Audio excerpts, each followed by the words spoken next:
Hallo und herzlich willkommen hier bei Enthusiamova. Schön, dass ihr mich wieder hier auf meinem YouTube-Kanal besucht und mich rund um die Themen in meiner Modellbahn begleitet. Ich bin der Louis und dieses Mal geht es wieder um das Gemeinschaftsprojekt mit dem Sibi und mir. Sibi und Louis, zwei Rheinländer, stellen vor. Und wer genau hingeschaut hat, der hat gesehen, dass das Begrüßungsbildchen einen kleinen Stempel hatte, da steht Special drauf. Und was ist das Besondere? Diesmal hat sich jemand selber ins Spiel gebracht, denn was sollen wir machen, wenn die beiden L-Präsidenten sich bei uns melden und sagen, hört mal, könnt ihr uns vom Planungsteam Mova-Freunde-Treffen nicht helfen? Wir würden da gerne mit euch mal so eine Sitzung machen. Und da die natürlich jetzt ein interessantes Thema haben, nämlich das neue MOBA-Treffen steht am 6.5. Jahr vor der Tür, haben wir gesagt, natürlich machen wir gerne. Vor allem würden uns aber auch ein paar Dinge so mal, ja, wie man so sagt, hier aus dem Bläschen, so ein bisschen aus dem Hintergrund interessieren. Und da haben wir die Gelegenheit natürlich genutzt. So, genug der vielen Worte. Jetzt wünsche ich euch erstmal viel Spaß beim Zuschauen und nach der Runde sehen wir uns wieder.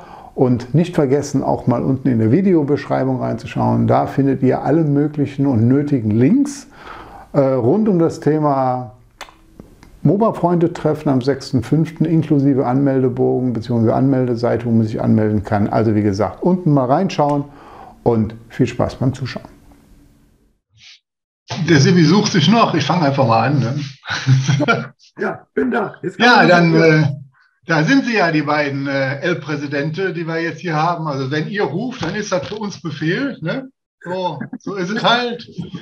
Und ich finde das schön, dass die Runde so kurzfristig geklappt hat und deshalb ist das auch was ganz Besonderes und deshalb heißt das Ding auch Special. Ich darf begrüßen, da oben ist der Mike der Wolfsbahner und Chris von seinem Kanal Chris Mova N-Bahner. Herzlich willkommen hier bei uns. Herzlich willkommen. Herzlich willkommen. Danke. Das war. Vor lauter Schreck ist meine Stimme immer noch weg, also von daher läuft. Heute muss der Louis heute mal ein bisschen mehr reden, wie ich. Ja, habe ich die goldene Karte. Ja, also für euch da draußen, die zwei haben uns angebimmelt, angeklingelt und der ein oder andere wird sie auch kennen, aber nach dem Intro oder nach dem Filmchen wird man euch, glaube ich, ein bisschen genauer kennen noch. Denn es ist echt uns ein Anliegen, dass wir euch da ein Stück weit auch unterstützen, weil, ich sage es jetzt mal so, ihr zwei seid die Köpfe ja vom Planungsteam MOBA-Freunde-Treffen. So, da haben wir jetzt schon beim Bild und gleich kommen auch noch Fragen und da haben wir, glaube ich, jede Menge. Der Mike hat wieder zugeschlagen. Vielleicht haben wir sogar Antworten. Ich habe schon jede Menge Fragen. Also ich sag mal, man kann ja sagen, den Chris, den kennt man schon. Also sein Kanal ist schon weitläufig und bekannt, doch. Bei Mike ist es halt so, der fängt mal an, dann hört er auf, der fängt mal an, dann hört er auf, dann nimmt er das eine Zimmer, nimmt er das andere Zimmer, kommt die Tochter rein, kommt die Tochter raus. Also das ist ein ganz wirres Ding da bei ihm. Aber der ist total Der ist, also da muss man sich auf der Zunge mal zergehen lassen, der ist auch total bekloppt, der Mike, weil was war das, Mike? 50. Geburtstag? Ja. Ne? 50. Geburtstag klingelt er mich an. Ich sage, hör mal, bist du zu Hause? Ja, ich feiere meinen 50. Geburtstag in Köln. Dann organisiert er ein Mini-MOBA-Treffen irgendwo in Köln. Hat mich gefragt, wo kann man denn da hingehen? Und lädt da auch noch ein paar Leute ein. Also dieses Organisieren scheint euch irgendwie im Blut zu liegen. Das ist, ja. Wie ist das denn überhaupt gekommen, dass ihr das erste Mal ein MOBA-Treffen gemacht habt? Wer möchte denn starten? Ich glaube, der Mike, der hat damit angefangen, ne? Genau, ich bin der Schuldige. Ich habe damit angefangen. Es war in einem Video von Michael. Da hieß es dann mal, es war wohl angedacht, ein Treffen zu machen irgendwie und das hat aber alles nicht so hingehauen. Das wäre alles zu teuer geworden und hin und her. Und dann habe ich mich mit Michael, weil der Draht ist ja da, in Verbindung gesetzt, habe mal gefragt, wir hatten da versucht, was zu organisieren, gib mir mal Daten. Und habe mich dann mit dem Kai aus Hamburg, der das versucht hatte zu organisieren, in Verbindung gesetzt und habe gesagt, pass auf, ich habe mal für die DLRG realistische und Notfalldarstellung große Übungen geplant. Also ich habe so ein bisschen Plan von solchen Geschichten, wie man was machen kann. Lass uns doch mal zusammen hinsetzen, was versuchen. Und habe dann in der WhatsApp-Gruppe, die wir damals hatten, noch ein paar Leute mit dazu geholt. Da war der Guido noch dabei, da war der Sebastian ist noch dabei, der Frank, der auch immer noch dabei ist. Der Manni war damals noch mit dabei. Und wir haben dann gesagt, wir gucken mal, dass wir was auf die Beine stellen. Wir können uns das vorstellen, dass wir das irgendwie hinkriegen. Und haben uns dann halt immer über WhatsApp oder per Telefonkonferenz zusammengeschaltet. Und Basti hatte halt den Draht zum Feldbahnmuseum. Okay. Dadurch ist das Feldbahnmuseum ins Spiel gekommen. Und das hat wunderbar da mit den Leuten gleich geklappt. Ne? Wir haben denen gesagt, so und so, das stellen wir uns vor. Und da haben wir dann das erste Treffen gemacht. Und das war ja so bombastisch angekommen, dass wir gesagt haben, okay, wir müssen ein zweites machen. Ne? Das stimmt, das war mega. Das ist geil, ne? Das ist halt so. Da haben wir uns eigentlich auch alle irgendwie mal das erste Mal, glaube ich, wirklich persönlich kennengelernt. Ne? So, da war das so. Und Chris. Dadurch ist das entstanden, genau. Und der Chris, der Chris ist ja, du bist ja auch ein medialer Typ, ne? Du kommst ja aus der Medienbranche, oder? Weil du hattest ja da jemanden im Schlepptau, ne? Ja, es war ein bisschen anders. Es war das erste Treffen. Ich habe es ein bisschen schleifen lassen mit der Anmeldung und kam dann einfach auf die grandiose Idee, komm, wir machen einen Filmtraum. Bin zur Hessenschau hoch, habe gesagt, wie sieht's aus? Können wir machen? Ja, dann such mir jemanden, der das kann. Sofort angerufen. Ich glaube, Michael rief mich innerhalb von einer halben Stunde an, zurück. Und wir hatten dann sofort ein Gespräch gehabt und das war sofort Deckel. So bin ich dann indirekt dazugekommen. Also gebe zu, ich habe es ein bisschen schleifen lassen, statt mich anzumelden. Kam ich mit was er sagen will. Wegen solchen Leuten sitzen wir hier an einem schönen Samstagnachmittag und machen ein Special, damit die Leute sich anmelden. Wegen solchen Leuten. Genau. Ja. Und das Schlimme dabei ist, der schimpft sich hier so eine Präsidentin, verstehst du? Und hat das Ding von hinten aufgeräumt. Genau. Oh, ich kriege keine Karte mehr, der Mike hat mir keine mehr gegeben. Weißt du was, ich komme im Kamerateam, alles gut. Was er gesagt hat, ich kannte Chris ja vorher gar nicht. Vor dem Treffen. Was er mit Schleifen meint, ne? Er hat 3 Tage vor dem Treffen, sich angemeldet. Ja, ist ja immer noch früh genug, oder? So nach dem Motto, könnte ich da vorbeikommen und können wir das Fernsehen mitbringen? Und dann habe ich noch mal kurz, Dilo, pass auf, ich habe hier gerade ziemlich gar keine Zeit. Kannst du dich mal kurz drum kümmern? Setz dich mit Chris in Verbindung. Ja. Dann haben wir bei Sibi angerufen, bei Micha angerufen, am Freitag noch. Hier morgen kommt ein Kamerateam. Habt ihr Bock eventuell? Ne? Das war dann so, da war ich auf der Fahrt nach Frankfurt runter, habe ich noch organisiert, weil Chris so spät wieder kam. Nein, seitdem bin ich nicht mehr spät, seitdem bin ich so gut wie immer sehr pünktlich, ja, lieber Mike. Also ich versuche mein Bestes. Ja, er hat sich gebessert, muss man dazu gehen. Das hat ja uns auf Partei gelassen, Louis, ich kann nicht sagen. Ich habe schon das Gefühl, das leitet mich hier vollkommen aus der Hand, aber ist okay. Du merkst es schon. Sag ja, die nehmen uns ein, ohne weiteres, die fressen uns so auf. Nein. Aber ich meine, da muss man auch so ein bisschen, da muss man für veranlagt sein, für sowas zu organisieren. Ja, ich kann mir vorstellen, das ist ja jetzt nicht so ganz einfach. Wie bist du jetzt dazugekommen, Chris? Du bist doch El-Präsident. Wer ist denn El-Präsident jetzt? Zurzeit bin ich es, aber eigentlich ist es Mike. Mike ist einfach der, ich sage jetzt mal Erfinder. Wir diskutieren alle, wir sind alle El Presidente, finde ich, ist meine Meinung. Wir sind 5 Leute, glaube ich, im Moment oder 6. Wir sind alle ein Team. Wir halten zusammen, wir entscheiden zusammen.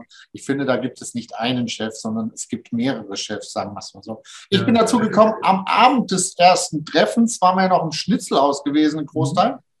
Und da fragte mich Mike, als ich damals noch geraucht hatte, draußen, als wir da gestanden haben, ob ich denn Lust hätte. Und ich habe natürlich sofort ja gesagt. Ja, du bist ja auch so ein Irrer, ne? Du bist ja auch so ein absoluter Irrer. Du reist ja auch durch ganz Deutschland, du hast ja sämtliche Lokstunden wahrscheinlich abgefilmt, fotografiert oder so.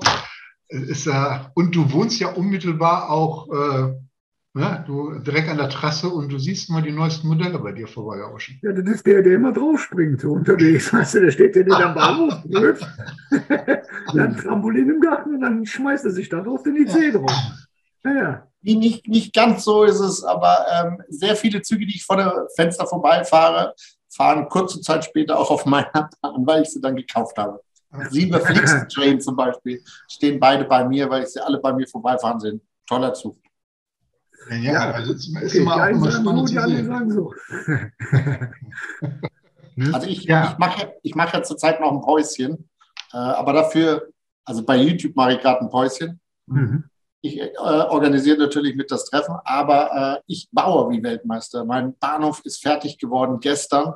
Mein erster von 2, der ganz große kommt ja noch, aber der mittlere Bahnhof ist fertig geworden gestern. Ich habe heute ganz viele Probefahrten gemacht und ganz viel bei aufgenommen. Und irgendwann, wenn ich Lust habe, werde ich das auch mal wieder dann auf meinem Kanal. Vielleicht auch bald schon. Ich habe ein bisschen Lust. Ja, freuen wir uns. Also das ist und dann wieder so ein Livestream so ein Livestream 24 Stunden Vorstellung. Ja, genau. Das habe ich alles geschafft wahrscheinlich, genau. Sehr gut, sehr gut. So. Aber jetzt, ich meine, jetzt haben wir euch ja mal gerade davor, wenn ihr so ein Treffen plant, wie schnell ist denn sowas gemacht? Oder ist das sowas? Oder ich kann mir vorstellen, da braucht schon ein bisschen Zeit. Von der Idee bis tatsächlich, wo man sagt, ihr müsst wahrscheinlich auch mit den Stellen Verträge eingehen, wie auch immer. Genau. So. Erzählt mal so ein bisschen aus dem Blößchen. Wie funktioniert sowas? Du oder ich, Mike? Beide? Ja, lass mich jetzt. Pass auf, wir haben jetzt, Frankfurt war ja relativ gut, Location, der Kontakt war relativ gut da. Ne? Das ging also relativ zügig. Da hast du einen Ansprechpartner gehabt. Da haben wir angefragt, ja, können wir uns alles vorstellen. Dann haben wir gesagt, wir müssen uns mal mit euch treffen. Haben ein Treffen vereinbart, sind hingefahren mit mehreren Leuten, haben dann vor Ort nochmal geguckt, was habt ihr hier, was sind die Gegebenheiten. Und dann musst du halt abklären, was kostet mich der ganze Spaß, ne? Was bringt ihr und was kostet mich? Was muss ich einnehmen? Deswegen sind wir ja mit den Preisen immer langsam wieder höher gegangen, weil es halt immer teurer wurde. Und Frankfurt, das zweite Mal war dann einfach nur noch, du, Termin, dann und dann passt das, ja. Der Rest war im Endeffekt klar, wie es läuft. Ja, weil es war ja beim ersten Mal auch so. Ja. Ne? Da brauchte ich mich um nicht viel mehr kümmern. Da haben wir nur noch die Eckdaten rübergegeben, was wollt ihr wieder haben? Ja, das. Da hatte ich meinen Ansprechpartner, das ging ratzfatz nachher, wenn du sowas hast. Aber wenn du Neues, jetzt so eine Location finden, da hatte sich eigentlich, deswegen haben wir jetzt El Presidente Chris, weil ich gesagt habe, ich möchte mich im letzten Jahr ein bisschen zurückziehen eigentlich, weil ich Hochzeitstag hatte, 25 Jahre, und habe gesagt, da muss mal ein anderer die Leitung übernehmen, da kann ich mich nicht ganz so viel reinhängen und bin dann nur nebenbei mit beim Plan. Ja. Und dann hatte Chris versucht, Dortmund, oder wo war das? Darmstadt was zu kriegen. Und sie haben sich ganz, ganz lange nicht gemeldet. Und er hat mehrfach angefragt. Dann haben wir zwischendurch war irgendwie ein Treffen, habt ihr gehabt beim Grillen bei dem Christian. Und dann wart ihr da in Bochum. Dann haben wir Jörg dabei gehabt. Und dann hat er Bochum noch probiert. Und Bochum hat sich aber auch nicht gemeldet. Ja, aber das Bochum war wesentlich später jetzt gewesen. Darmstadt war gewesen. Wir hatten ja zu dem Zeitpunkt 5 andere Positionen auch noch gehabt, wo wir auch telefoniert haben, ob wir da hingehen. Ziemlich weit im Süden, ziemlich weit im Norden. Wir hatten eigentlich überall angerufen, angefragt. Wir hatten sehr viele Positionen gehabt. Wir haben uns aber dann entschieden, weil auf Darmstadt hat also wirklich bis auf den letzten Drücker, und dann sind wir nach Frankfurt wieder, weil das einfach ganz schnell ging. Das mit Bochum, das hatten wir jetzt letztes Jahr gehabt. Letztes Jahr waren wir ja da gewesen und da hatten wir nachgefragt. Und wir hatten ja jetzt, weil wir dieses Jahr nicht sicher waren, wo wir hinwollen, ob wir doch nach Darmstadt gehen, weil da gab es im Verein etwas Probleme und deswegen hat das nicht geklappt. Haben wir halt Bochum versucht und Bochum ist dann Braunschweig geworden. So, ja, fängt ja beides mit B an. Also. Ja. Ich hatte halt den Vorschlag damals, das hatte mir der Gerd Mirtek 1, der hatte mir das vorgeschlagen, sagte hier, Lokpark Braunschweig ist auch eine Location. Ich kannte das vorher gar nicht. Ist nicht weit von mir entfernt, aber war ich vorher noch nie. Okay. Und habe dann gedacht, okay, guckst du dir mal an, habe mir die Homepage angeguckt, habe mir Videos von Mirtek angeguckt zu dem Lokpark. Dachte ich, okay, könnte auch passen, habe das vorgeschlagen. Habe eine Anfrage gestartet bei denen und die haben mir relativ zügig gesagt, ja, so und so, das und das, können wir uns alles vorstellen. Und dann haben wir Termin vereinbart, dann waren Frank und ich eben vor Ort, haben ein paar Filmchen gemacht für die Gruppe, dass die halt aussehen, wie sieht es da aus, was können wir haben und was kostet mich der ganze Spaß. Ja. Ne? Wie sind die Anbieter eigentlich da aufgestellt? Also ich kann mir schon vorstellen, dass es schon was anderes ist, wenn du sagst, hier, ich komme vom Verein, hier vom MOBA-Freunde-Treffen, wir organisieren da etwas, dass es was anderes ist, als wenn da jetzt der Marketingmanager von irgendeiner größeren Autofirma kommt und sagt, hör mal, Ding Dong, ich brauche mal Platz für 1500 Leute. Also ich glaube, da muss man doch noch mehr Klinken putzen als in eurer Funktion, als das, wenn dann andere das machen. Ne? Ist das viel Erklärungsaufwand? Wie reagieren die da drauf? Also die meisten zeigen wir dann ein Filmchen vom ersten Treffen auf YouTube. Und zum Beispiel Darmstadt, der Kollege, der das eigentlich mit mir gemacht hat, der war total Feuer und Flamme. Der hat sich sogar einen ganzen Nachmittag, ist der mit mir übers Gelände gelaufen, um mir alles zu zeigen. Der hat sich echt die Zeit dafür genommen. Ja? Das war natürlich eine riesen tolle Geschichte. Und er fand das natürlich auch schön, was wir da machen und wollte das natürlich unterstützen. Dann gab es halt diese Probleme in der Dings, deswegen. In Bochum dagegen, die haben sich nicht so einfach gemeldet. Man hätte wahrscheinlich einfach hingehen sollen und mit denen reden, weil wir waren ja da und hatten auch tolle Gespräche. Ich glaube, hätten wir das da eingeführt, wären die sofort draufgesprungen und hätten gesagt, coole Idee, machen wir.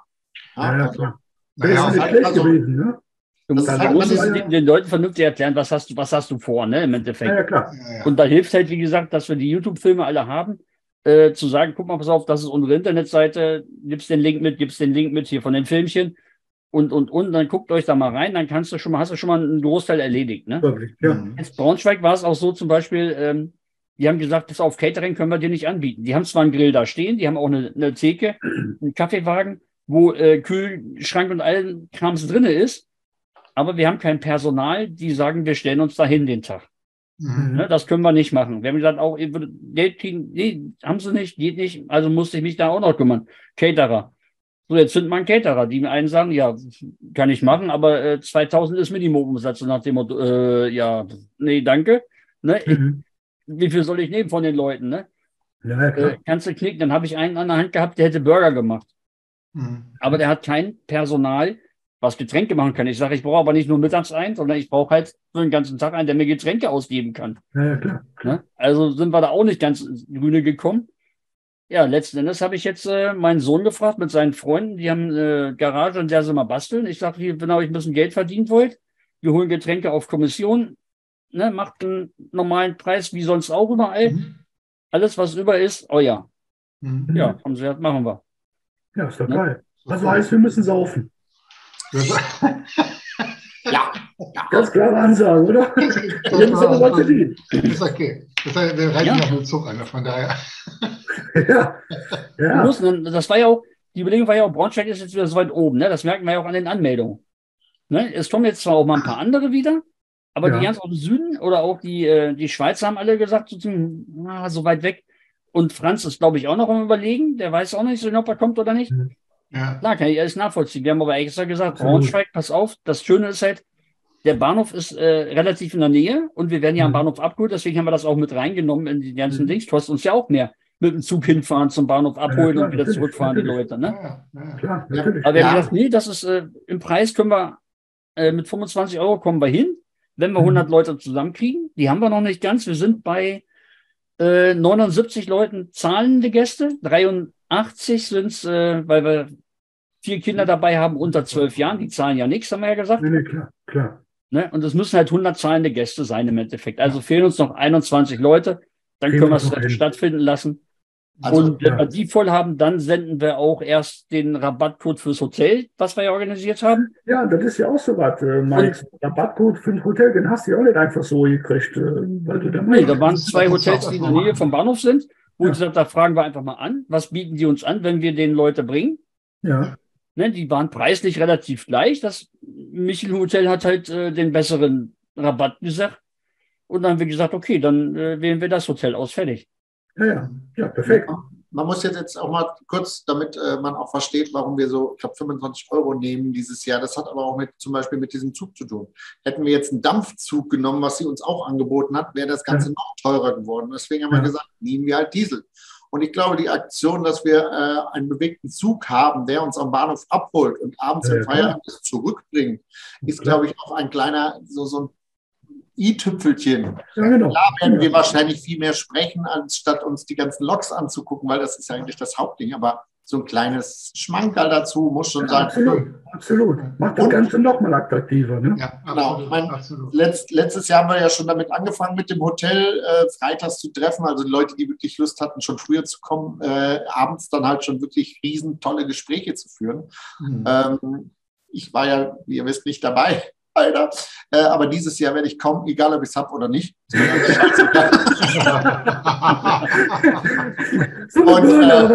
Aber Chris ist dabei. Ich bin dabei. Ist mir scheißegal, wie ich komme, auch wenn ich mit dem ganzen Anzug komme. Ist mir egal. Aber wie gesagt, deswegen kommen zum Beispiel die Preise zusammen. Ich meine, es kostet die ja natürlich auch Diesel. Die müssen natürlich auch die Genehmigung bekommen, um von da rüber zum Bahnhof zu fahren und zurück. Also das sind Sachen, die... Und dann finde ich 25 €, muss ich dir ganz ehrlich sagen, finde ich jetzt noch keinen Preis, wo ich sagen würde, also Leute, ihr seid ja... Ja, genau. Man muss halt auch mal sehen, ne, was unser Hobby generell war. Natürlich kannst du das skalieren von bis, ne? Aber jeder geht mal hin und holt sich mal irgendwas Neues oder so. Und sobald du dir irgendwas Neues schick in der Schachtel holst oder so, dann legst du sicherlich ein bisschen mehr wie 20 € dahin. Also das weiß ja jeder. Daher, und das hier ist ein Event, da habe ich den ganzen Tag was von, ja. Erstens das und zweitens weiß jeder genau, wann das los ist, früh genug. Also da lege ich mir jeden Tag ein paar Mark weg und dann ist der gut. Oder ich persönlich sehe das auch so. Ich weiß nicht, ob ich mich da jetzt in die Nesseln setze, aber das ist jetzt nicht wirklich ein Preis, den man diskutieren muss. Nein. Na klar, da kommt natürlich noch Essen dabei, da kommt noch Hotel dabei. Wir kommen jetzt dieses Jahr auch ein bisschen früher.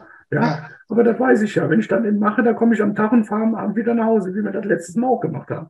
Diesmal mal was länger, ja. Und von daher passt das schon. Man muss ja auch zu sagen, wenn man jetzt auf eine Messe fährt zum Beispiel, sagen wir mal, ich nach Dortmund, ich fahre morgens hin und abends zurück. Das heißt, ich brauche Tickets morgen, ich brauche Tickets abends, ich brauche einen Eintritt. Ich kaufe mir auch noch was da. Natürlich, da kommen ein paar Euro dazu, aber das tue ich nicht jede Woche. Und so ein Treffen ist ja auch noch einmal im Jahr. Das offizielle Treffen ist nur einmal im Jahr. Die kleinen Treffen sind natürlich auch anderes. Das ist aber ganz anderes dazu. Ja, jetzt sind wir ja gerade schon dabei gewesen. Also können wir auch direkt nochmal sagen, das sagen wir auch hinten auch nochmal dran und nachher nochmal, da muss ich ja einbrennen. Also ich habe ja irgendwann mal im Vertrieb gelernt, 3-mal gesprochenes Wort ist einmal halb gemerkt. Also von daher 6.5. diesen Jahres ist jetzt das Treffen. Jetzt müssen wir nur noch 2- bis 3-mal dieses Datum innerhalb dieser Sitzung bringen. Du meinst den 6.5. Also 6.5. war schon 2. Mal. Wir können das auch nochmal einblenden. 6.5. Wir können irgendwas machen, genau. Aber jetzt dieses... Warte mal, der Chris, der winkt hier. 6.5. nochmal für alle. Okay. Mike, wolltest du auch noch was sagen? Ja, ich glaube, Beginn ist um 10. Am 6.5. Okay. Am 6.5. 10 Uhr. Super. Perfekt. Super. Perfekt. Also, das war's. Aber wie seid ihr denn auf die Nummer mit dem Hotel, was du da gerade erklärt hast, ja, so von wegen, da gibt es ja eine gute. Wie seid ihr denn auf die Idee gekommen?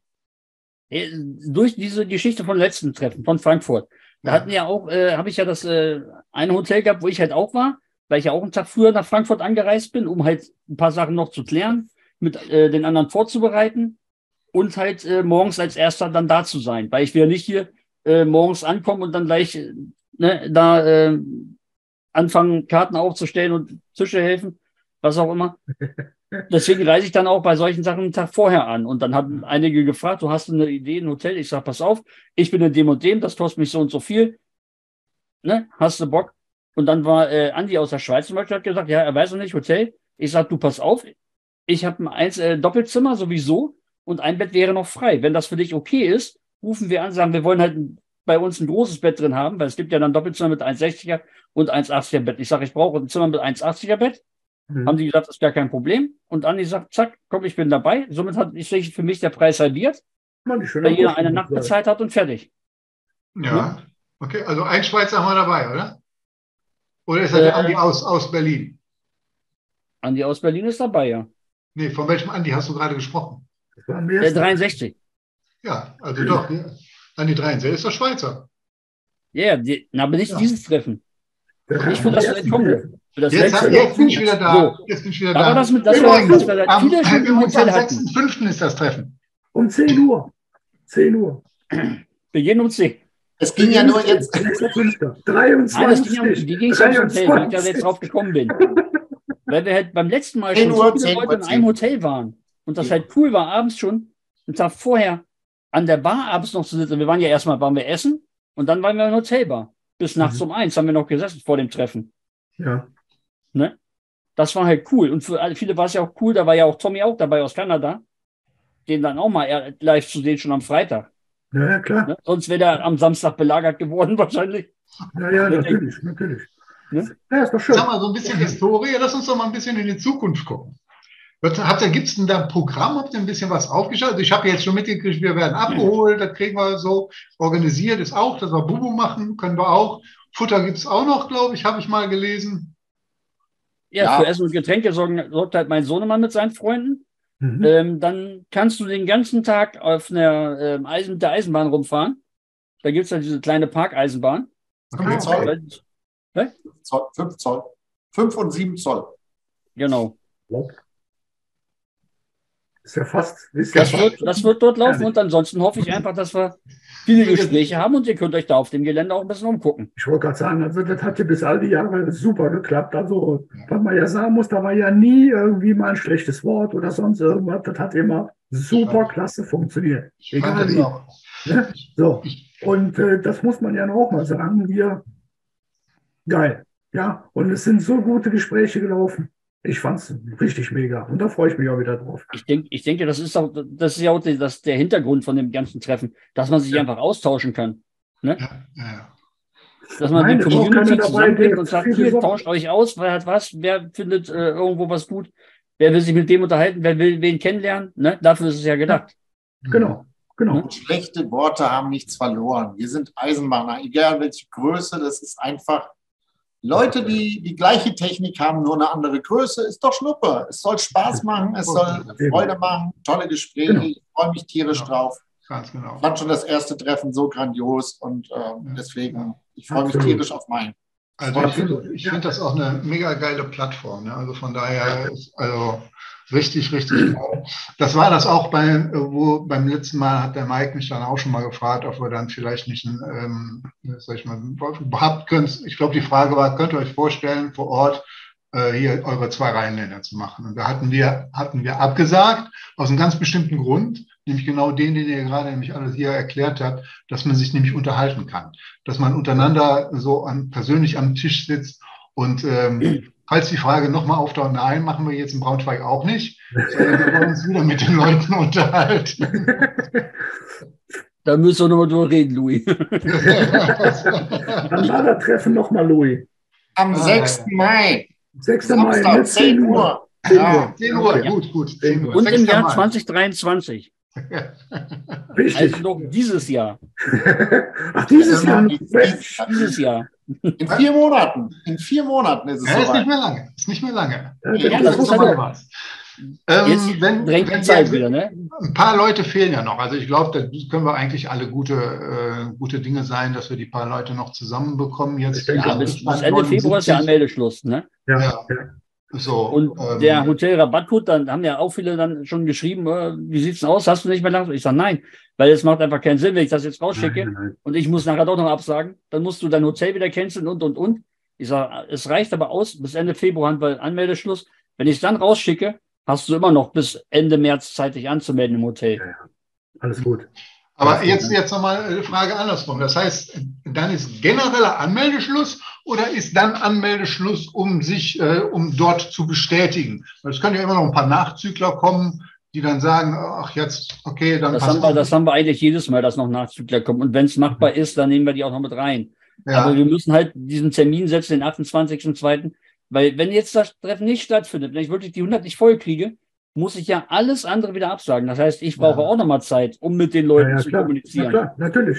Ja, und ich habe dann auch keinen Bock, auf den letzten Drücker wieder so nur am Telefon zu hängen, weil ich habe auch privat ein bisschen was zu tun. Ja. Also ich sehe das genauso wie du, Mike. Das Treffen ist klar, 28.02. ist Dingens ist Ende. Nicht 28.02. Da ist nur der Ansendeschluss. Ja, da meine ich ja Anmeldeschluss. 6.5. ist das Treffen. Das Treffen ist am 6.5. Aber der Anmeldeschluss und dann muss ja natürlich, ich gehe nicht davon aus, dass irgendwas abgesagt wird, aber wenn, da muss man auch Zeit für haben. Und dann ist halt einfach, wenn man sich danach kommt oder wenn man danach sich anmeldet, ist halt eben der Hotelrabatt weg, wenn der dann nicht mehr gilt. Ne? Dann ist also Hotelrabatt gilt bis zum 25.03.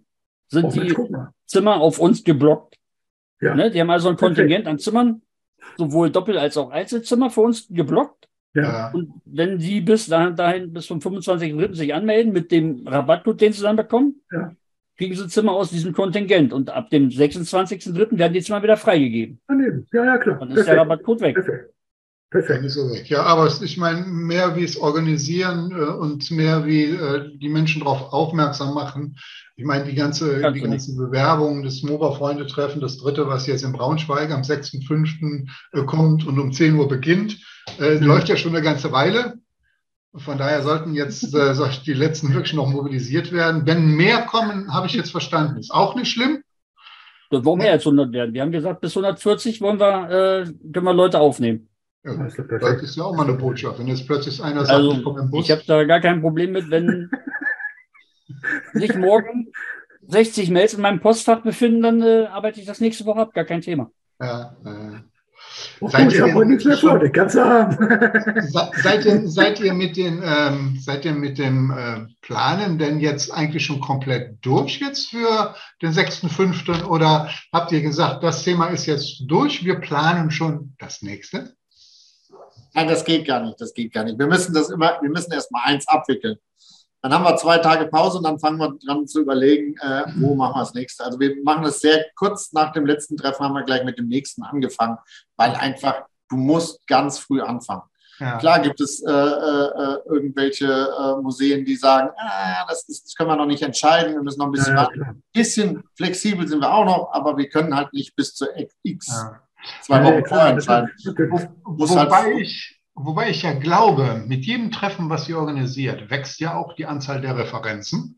Und beim nächsten, wo ihr dann bei dem nächsten aufschlagt und sagt, hör mal, das und das wird sich ja wahrscheinlich auch bei den Ausstellern irgendwann mal vielleicht ein wenig etablieren oder rundsprechen. Möglicherweise gehen euch ja dann die Türen etwas einfacher auf. Ne?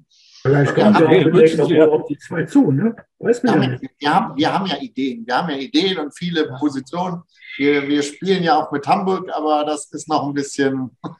Ihr seht, da kommt die Eisenbahn. Ja, Hamburg ist natürlich mit einem großen Fragezeichen, ob wir das machen oder nicht, weil ich glaube, das wird zu teuer, um das zu machen. Da sollen wir mal die Gerrit-Brüder anrufen. Wir haben doch da einen sehr guten Draht zu. Ja, genau, die 2. Hamburg?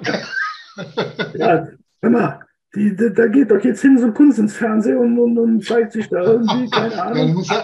Dann müssen aber nicht wir anrufen, dann müssen andere anrufen. Nein, das machen wir, weil.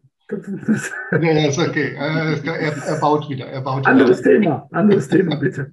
Sibi will sagen, ihr möchtet jetzt ins Planungsteam, oder habe ich das falsch verstanden? Nein, das hast du jetzt falsch verstanden. Nee, das hast du falsch verstanden. Das war eine eindeutige Bewerbung. Ich trage das schon mal ein, Mike, ja? Sag mal Robert Bescheid, er soll Sibi mal mit aufnehmen. Nee. Der Louis auch, gell? Der Louis auch. Sibi heißt er. Ich bin immer nur der. Nee. Sibi heißt er. Ihr macht das so gut, als dass ich da noch mit reinfunken möchte. Nein. Macht ihr da mal weiter. Also ich finde, ganz ehrlich, ich finde, ihr macht das wirklich gut. Und von daher, also auch Chapeau, ganz ehrlich, jetzt ohne Flachs auch. Ich selber würde mir das nicht zutrauen. Ich würde mir das auch nicht in so einem Team zutrauen.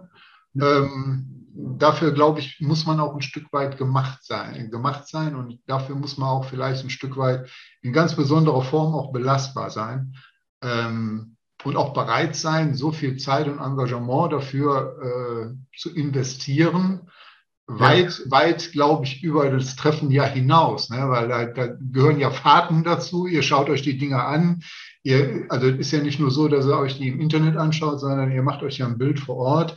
Ihr baut die Kontakte auf, ihr müsst die Menschen davon überzeugen, ihr müsst das Ganze drumherum organisieren und das ist ein Haufen Arbeit. Ja, das muss man einfach mal so sehen. Für einen Tag. Ja, natürlich. Auch dazu uns ergeben lassen, ne? Dieser Tag ist übrigens am 6.5. um 10 Uhr. Richtig. 23, Louis, 23. Und das ist ja auch nicht nur, dass du nur eine Location anfährst. Wir haben ja auch schon mal geguckt im Harz. Ja. Mit der HSB zum Brocken hoch oder so. Aber dann fährst du 2,5 Stunden bis zum Zug, kannst dich nur in deinem Abteil mehr oder minder unterhalten. Ja. Auf dem Brocken hast du nicht allzu viel Zeit gehabt. Und wir haben auch leider keinen Platz gehabt in Wernigerode. Da ist ein Modellbahnclub, hätten wir auch. Aber da kannst du oben nicht vielleicht mit 30 Mann kannst du da drin sitzen. Und dann eng gedrängt zwischen der Bahn. Ja, und unten runter gibt es Räume von HSB, aber die stellen sie uns nicht zur Verfügung. Ja. Ne? Also das ist so. Naja, man muss immer die goldene Mitte finden. Ne? Das ist dann Man muss mal schwierig. gucken, dass du wirklich alles zusammenkriegst halt. Und da waren wir auch mit 3 Leuten im Harz und haben uns das angeguckt einen Tag, ne? Und sind dann auch waren auch lecker essen und all klar, genießen wir das dann auch und ne? Gucken. Aber du musst halt Sachen finden, wo du das machen kannst. Wie ein kleines Vortreffen, also wie so ein kleines Treffen, wo man sich sieht, kurz spricht, natürlich sofort ausnährt. Ich war ja beim Feldbahnmuseum dabei, deswegen kenne ich das ja auch. Dann gehen wir nochmal kurz durch, was können wir noch machen dieses Mal, dass es vielleicht was Neues ist. Ja klar, das ist alles, gehört dazu. Wir telefonieren auch am Anfang extrem oft. Also sehr viele Skype-Konferenzen machen wir fast immer alle zusammen, fast immer. Und in diesen Konferenzen, die fast einmal die Woche sind am Anfang, weil wir halt schnell was Neues brauchen. Und sobald wir dann wird es wieder ruhiger und dann wird es stückchenweise einmal im Monat oder alle 2 Wochen oder wir haben eine Gruppe, wir schreiben ja die ganze Zeit und wenn irgendwas Wichtiges ist, sofort reinschreiben. Lasst uns heute Abend ganz schnell mal labern, 1, 2 Fragen. Ja. Haben wir gestern Morgen gemacht um 9 wegen heute. Ja, sehr irre, ne? Ja, aber Chris, vorgestern um 9 haben wir das auch schon gemacht. Ja, da auch, aber das war da eher nur so, weil wir 2 nochmal kurz reden wollten und gestern waren dann ja noch 2 andere dabei. Also, ja, aber vorgestern haben wir dann noch ein neues Teammitglied dazu genommen. Ja, das auch so. Wen habt ihr denn? Wir haben einen zweiten Frank dazu genommen. Ja. Einen zweiten Frank? Ja, dann sind wir mal gespannt. Frank Fleisch haben wir dazu genommen. Ja, lasst euch überraschen. Guckt auf unserer Internetseite, auf der Homepage www.moba-freunde.de ist er schon angekündigt als Team und auch als neue Meldung. Herzlich willkommen im Team. Das ist übrigens ein super Stichwort, Mike. Also können wir ja sagen, ihr werdet uns ja noch im Anschluss jetzt hier mit Links noch versorgen. Die ganzen Links, die zu eurer Website führen, die zu dem Thema des Treffens am 6.5. in Braunschweig stattfinden, schickt ihr uns nochmal rüber, genau um 10 Uhr. Die packen wir unten alle noch in die Videobeschreibung rein, sodass die Leute sich das hier anschauen, dass sie sich da auf kurzen Wege da informieren können. Den Link zur Anmeldezeit wäre ja natürlich auch nicht schlecht. Ne? Du kriegst die Internetseite, du kriegst unsere YouTube-Seite den Link, du kriegst die Anmeldelink. Ich denke, das sind die 3 wichtigen Links, mehr brauchst du nicht. Hotel. Ja, Hotel kann ich euch geben. Und ich könnte noch reinsetzen die Locations, die ich eventuell für die abendlichen Essen angedacht habe, wenn ihr das möchtet. Du versorgst uns oder ihr versorgt uns mit Links. Wir packen die unten rein. Das machen wir ungeschönt. Ich arbeite noch. Er muss das machen in seiner Freizeit. Ja. Siehst du, so ist El Presidente zu mir. Der drückt mir gleich wieder Arbeit auf. So. Delegieren nennt man das. Einmal Präsidente, immer Präsidente. Ne? Also das kann halt nur noch wachsen. Ne? Das ist ja dann nachher, irgendwann müsst ihr mal, das ist genauso wie im Kölner Karneval, dann die Präsidenten, die dann ausscheiden oder die Offiziere, die ausscheiden aus irgendwelchen Ämtern oder Vorstandsämtern, die gehen dann in den Senat. Und sind letztendlich dann nur noch diejenigen, die hier gesponsert. Also, ne, das ist also euer nächster Weg. Für die Locations, die dann größer werden, vielleicht in Übersee beim Tommy oder so. War ja schon geplant, hat noch nicht geklappt letztes Mal. Also Braunschweig ist leider dazwischen gekommen. Sehr, sehr geil. Also ihr habt das schon gesagt, es war auch sehr kurzfristig. Ich glaube, seit einer Woche ungefähr sprechen wir gerade darüber. Ich muss schon sagen, wenn wir die Vorstellung von den 2 Rheinländern machen, das dauert schon immer ein bisschen länger. Innerhalb von einer Woche das jetzt hingestampft haben wir noch nicht. Aber wir können sagen, wenn alles so vorbereitet ist, wie ihr das jetzt hier für diese kurze Sitzung gemacht habt, dann kann das Treffen am 6.5. ehrlich nur eine Bombe werden. 10 Uhr. 10 Uhr, 2023. Ja, dann danke ich euch.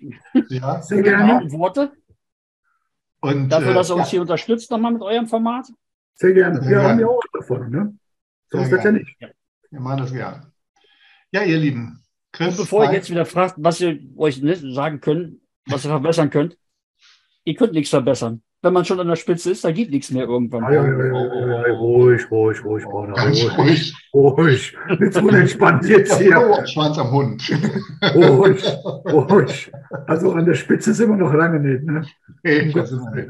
Aber es macht halt einfach Spaß und das merken die Leute, glaube ich, auch. Und das ist halt viel wert. Das weiß der Chris genauso mit seinen Videos. Das weißt du auch beim Treffen. Und ich denke mal, ihr freut euch erst ab, wenn alles wieder funktioniert hat, wie ihr wieder ein geiles Treffen hatte und wieder die 2 Deppen da oben auf der Bank stehen und sich bedanken, dass es so schön war.